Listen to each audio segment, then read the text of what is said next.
তবে পরিষ্কার করে জানানো হচ্ছে যে সরস্বতী পুজো ঘিরে বর্তমান বিতর্ক কোনো হিন্দু মুসলিম সংঘাত বা তৃণমূল বিজেপির লড়াই নয়। এটা মমতা বন্দ্যোপাধ্যায়ের কলেজের ছাত্রছাত্রীদের অস্তিত্ব রক্ষার লড়াই, শিক্ষার সঙ্গে অসামাজিক কার্যকলাপের সংঘর্ষ। প্রাক্তনী মমতা বন্দ্যোপাধ্যায়ের কলেজের ছাত্রছাত্রী হিসেবে আমরা আশা ও প্রার্থনা করি যে ছাত্রছাত্রীরা জয়ী হবে এবং অপরাধীরা পরাজিত হবে।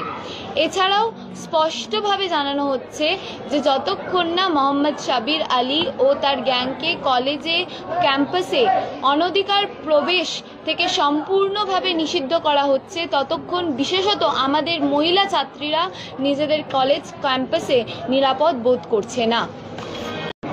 ফেব্রুয়ারি 2022 থেকেই মোহাম্মদ সাব্বির আলীর ছাত্রছাত্রীদের নির্যাতন ও কলেজ ক্যাম্পাসের অপব্যবহার চলে আসছে। যখন তাকে পশ্চিমবঙ্গ রাজ্য উচ্চশিক্ষা পর্ষদ দ্বারা ডে কলেজের গভর্নিং বডির সদস্য হিসেবে মনোনীত করা হয়, ছাত্রছাত্রীদের কার্যক্রমের তহবিল ও নথিপত্র চুরির ঘটনায় এবং তার নির্যাতন সহ্য করতে না পেরে 2023 সালের আগস্ট মাসে মোহাম্মদ সাব্বির আলী ও তার গ্যাংয়ের বিরুদ্ধে এফআইআর দায়ের করা হয়। নির্যাতনের মাত্রা এমন পর্যায়ে পৌঁছেছিল যে 2023 সালের সেপ্টেম্বর মাসের শেষ দিকে আমাদের তৎকালীন ছাত্র মোহাম্মদ দানিশ ফারুকি কলকাতা হাইকোর্টের দ্বারস্থ হন এবং মাননীয় হাইকোর্ট মোহাম্মদ সাবির আলী এবং তার গ্যাংকে কলেজ ক্যাম্পাসে প্রবেশে নিষেধাজ্ঞা জারি করেন। তবে মাননীয় হাইকোর্টের আদেশকে সম্পূর্ণ উপেক্ষা করে এবং চারুমার্কেট থানার বর্তমান অফিসার ইনচার্জের সহায়তায় মোহাম্মদ সাবির আলী কলেজ ক্যাম্পাসে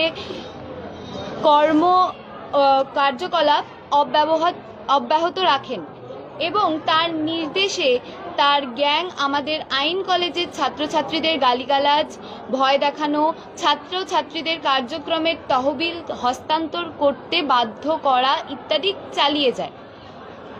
আমাদের গভর্নিং বডির সভাপতি মাননীয় শ্রীমতী মালা রয় যেহেতু মোহাম্মদ দানিশ ফারুকির দায়ের করা রিট মামলায় পার্টি ছিলেন, তাই তিনি সবসময় জানতেন যে মোহাম্মদ সাবির আলী কলেজ ও তার আশেপাশের অবৈধ কার্যকলাপ চালাচ্ছেন।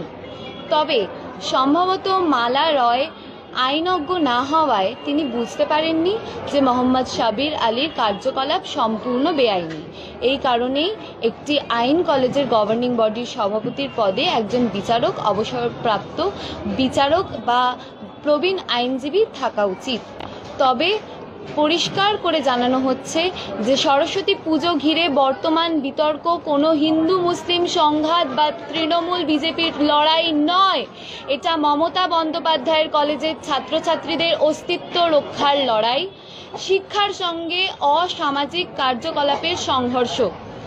প্রাক্তনী মমতা বন্দ্যোপাধ্যায়ের কলেজের ছাত্রছাত্রী হিসেবে আমরা আশা ও প্রার্থনা করি যে ছাত্রছাত্রীরা জয়ী হবে এবং অপরাধীরা পরাজিত হবে।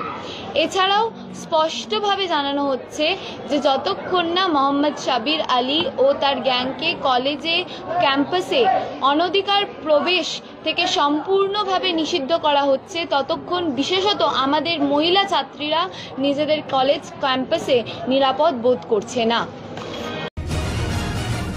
নিউজ এশিয়া, গণতন্ত্রের কণ্ঠস্বর।